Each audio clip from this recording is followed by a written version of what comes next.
En voz alta Relatos presenta Día de fiebre, de Andrea Camilleri, relato perteneciente al libro de relatos breves El miedo de Montalbano.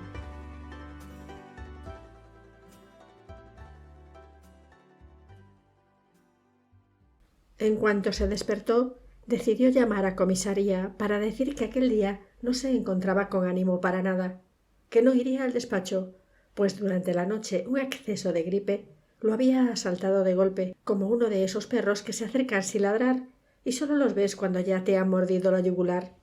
Hizo ademán de incorporarse, pero se detuvo a medio camino. Le dolían los huesos y le chirriaban las articulaciones. Tuvo que repetir el movimiento con cuidado. Alargó el brazo hacia el auricular y justo en ese instante sonó el teléfono. «Oiga, doctori, ¿hablo con usted en persona, personalmente? ¿Me reconoce? Soy Catarella». «Sí, te reconozco, Catarella. ¿Qué quieres?» «No quiero nada, doctori». «Entonces, ¿por qué me llamas?» «Ahora mismo me explico, doctori. Yo, personalmente, en persona, no quiero nada de usted, pero está aquí el doctor Augello, que quiere decirle una cosa. ¿Qué hago? ¿Se lo paso o no?» «Está bien, pásamelo». «Quédese al aparato, que lo pongo con él». Transcurrió medio minuto de silencio total. Montalbano sintió la sacudida de un escalofrío. Mala señal. Empezó a dar voces a través del auricular. «¿Pero qué pasa ahí? ¿Es que os habéis muerto todos?» «Perdone, doctori, pero es que el doctor Augello no se pone al aparato. Si tiene un poco de paciencia, voy yo personalmente, en persona, a llamarlo a su despacho». Justo en ese momento se oyó la apurada voz de Augello. «Perdona que te moleste, Salvo, pero es que...» «No, Mimi, no te perdono», replicó Montalbano. «Estaba a punto de llamarte para decirte que no me siento con ánimos para salir de casa. Voy a tomarme una aspirina y a quedarme en cama. Así que arréglatelas tú, cualquiera que sea el asunto del que querías hablarme. Adiós». Colgó el teléfono y sopesó durante un segundo la posibilidad de dejarlo descolgado, pero decidió no hacerlo. Se dirigió a la cocina, se tomó una aspirina, sintió otro escalofrío, lo pensó un poco, se tomó una segunda aspirina, volvió a acostarse, cogió el libro que tenía en la mesilla y que había empezado a leer la víspera con sumo placer, Un día tras otro, de Carlo Lucarelli. Lo abrió y ya en las primeras líneas comprendió que no podría leer. Notaba como un aro de hierro que le oprimía la cabeza y los ojos se le cerraban. «¿Qué te apuestas a que tengo fiebre?», se preguntó. Se tocó la frente con la palma de la mano, pero no sabía decir si la tenía caliente o no, cosa, por otra parte, que le ocurría siempre. Lo de tocarse la frente era un gesto meramente simbólico que, por alguna razón inexplicable, hacía de manera instintiva. Lo más sensato era ponerse el termómetro. Se incorporó, abrió el cajón de la mesilla y rebuscó en su interior. Como era de esperar, el termómetro no estaba allí. ¿Dónde lo habría metido? ¿Cuándo había sido la última vez que se lo había puesto? Debía de haber sido aproximadamente en diciembre del año anterior, que para él era el mes más peligroso. No el que decía el poeta. ¿Qué mes era el más cruel para Eliot? Sí, ahora lo recordaba. Abril es el mes más cruel. O tal vez era marzo. Pero, divagaciones poéticas aparte, ¿dónde coño estaba el termómetro? Se levantó, se dirigió a la habitación de al lado, miró en todos los cajones, en las estanterías, en todos los rincones. Detrás de un montón de libros que se mantenían en inestable equilibrio sobre una tambaleante mesita, apareció una fotografía suya con Livia. La contempló sin conseguir recordar dónde se la habían hecho. Parecía verano, a juzgar por la ropa. En segundo plano se veía el perfil de un hombre vestido de uniforme, aunque no parecía un militar, sino más bien un portero de hotel o un jefe de estación. Dejó la fotografía y reanudó la búsqueda. Ni rastro del termómetro. Volvió a sentir un escalofrío, esta vez más fuerte, seguido de un ligero mareo. Empezó a renegar. Era absolutamente necesario encontrar el termómetro. El resultado de la subsiguiente búsqueda fue que, al poco rato, la casa daba la impresión de haber sido asolada por una banda de desvalijadores. Decidió calmarse. ¿Qué coño le importaba a él el termómetro? El hecho de conocer los grados de fiebre no se traduciría en una mejoría. Lo único seguro era que se encontraba mal, y punto. Volvió a acostarse. Oyó el girar de una llave en la cerradura y a continuación un grito extremadamente agudo de su asistenta Adelina.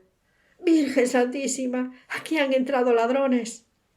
El comisario se levantó y corrió a tranquilizar a la mujer, la cual, en el transcurso de su inconexa explicación, no le quitó ni un momento los ojos de encima. «Tutori, usía está enfermo». Montalbano contestó con una pregunta que era al mismo tiempo una afirmación. «¿Tú sabes dónde está el termómetro?» «No lo encuentra». «Si lo hubiera encontrado no te lo preguntaría». La respuesta molestó a Adelina, que se vengó replicando en tono belicoso. «Si no lo he encontrado Usía después de dejar la habitación que parece que haya habido un terremoto, ¿cómo quiere que lo encuentre yo?». Y se fue a la cocina, ofendida e indignada. Montalbano se sintió perdido y confuso. De repente, por el mero hecho de haber sacado el tema, se le volvió a meter en la cabeza la idea de tener a mano un termómetro. Era una necesidad imperiosa. No tendría más remedio que vestirse, coger el coche e ir a comprar uno a la farmacia. Se movió con cautela para que no lo oyera Adelina, la cual sin duda le habría echado la bronca y lo habría atado a la cama para impedir que saliera a la calle. La primera farmacia que encontró estaba cerrada. Siguió adelante hacia el centro de Vigata y aparcó delante de la farmacia Centrale. Hizo ademán de bajar, pero un fuerte mareo lo obligó a sentarse de nuevo en el asiento. Experimentó una sensación de náusea. Luego consiguió salir del coche, entró en la farmacia y vio que tendría que esperar, pues con la epidemia de gripe que había, al parecer medio pueblo se había puesto enfermo. Finalmente le tocó el turno, y estaba ya a punto de abrir la boca cuando resonaron en la calle, muy cerca de allí, 2 disparos de pistola. A pesar del atontamiento que le provocaba la fiebre, el comisario salió en un santiamén y sus ojos se convirtieron en una cámara que grababa nítidos fotogramas en su mente. A su izquierda, un ciclomotor con 2 muchachos se alejaba a toda velocidad. El que iba detrás llevaba en la mano un bolso evidentemente robado por el procedimiento del tirón, a una anciana que gritaba desesperada desde el suelo. En la acera de enfrente, el señor Saverio Di Manso, titular de la homónima agencia de viajes, estaba siendo desarmado por un guardia urbano. El señor Di Manso, imbécil notorio, se había percatado del robo y había reaccionado efectuando 2 disparos contra los muchachos del ciclomotor. Naturalmente no le había dado a ellos, pero sí a una niña de 10 años que en esos momentos rodaba por el suelo, llorando y cogiéndose la pierna derecha con las manos. Montalbano echó a correr hacia ella, pero entonces un sujeto que lo esquivó se le adelantó y se arrodilló al lado de la niña. El comisario lo reconoció. Era un vagabundo que había llegado al pueblo hacía 1 año y vivía de limosnas. Todos lo llamaban Farola, tal vez porque era muy alto y extremadamente delgado. En un abrir y cerrar de ojos, Farola se desanudó la cuerda con la que se sujetaba los pantalones, la ató con fuerza alrededor del muslo de la pequeña y levantó levemente la vista hacia el comisario para ordenarle «Sujétela fuerte». Montalbano obedeció, fascinado por la calma y la precisión del vagabundo. «¿Tiene un pañuelo limpio? Démelo y llame a una ambulancia». No fue necesario. Un coche que pasaba por allí recogió a la niña y la llevó al hospital de Montelusa. En ese momento llegaron 4 carabinieri y Montalbano se largó. Subió a su coche y regresó a toda prisa a Marinella. En cuanto abrió la puerta de su casa, fue arrollado por Adelina. «¿Qué es toda esa sangre?». Montalbano se miró las manos y la ropa. Se había manchado con la sangre de la niña. «Ha ocurrido un accidente y yo...». «Váyase ahora mismo a la cama y quítese esa ropa. La llevaré a la lavandería». ¿Pero cómo se le ocurre salir estando enfermo? ¿No sabe que la gripe mal curada se puede convertir en pulmonía y que la pulmonía mal curada lleva a la muerte? Montalbano había oído a Adelina recitar la letanía de la gripe mal curada y la pulmonía por lo menos otras 2 veces. Fue al cuarto de baño, se desnudó, se lavó y se deslizó entre las sábanas de la cama recién hecha. No habían transcurrido ni 5 minutos cuando la asistenta entró con un tazón humeante. Le he preparado un poco de caldo de pollo muy ligero. No tengo apetito. Pues se lo dejo en la mesilla. Me voy. ¿Necesita algo? No, nada, gracias. A pesar de que tenía la nariz obstruida, percibió los efluvios del caldo. Se incorporó ligeramente, cogió el tazón y tomó un sorbo. Era como se lo imaginaba, espeso y ligero al mismo tiempo, lleno de ecos de hierbas extrañas. Se lo bebió todo, se tumbó con un suspiro de satisfacción y se quedó dormido. Le parecía que acababa de dormirse cuando sonó el teléfono. Mientras se incorporaba para contestar, miró casualmente el despertador de la mesilla. Las 7. Eran las 7 de la tarde, pero ¿cuántas horas había dormido? Sorprendido, levantó el auricular y oyó un pitido continuo. Habían colgado. Estaba volviendo a acostarse cuando se reanudaron los timbrazos, pero esta vez no era el teléfono sino la puerta. Fue a abrir y vio a Fazio, que tenía un semblante preocupado. «¿Cómo está, dottore?» «Un poco pachucho», contestó Montalbano, franqueándole la entrada y volviendo a acostarse. Fazio se acomodó en una silla a su lado. «Le brillan los ojos», dijo. «¿Se ha tomado la temperatura?» En ese momento el comisario recordó que aquella mañana, distraído por el tiroteo, había olvidado regresar a la farmacia para comprar el termómetro. «Sí», mintió.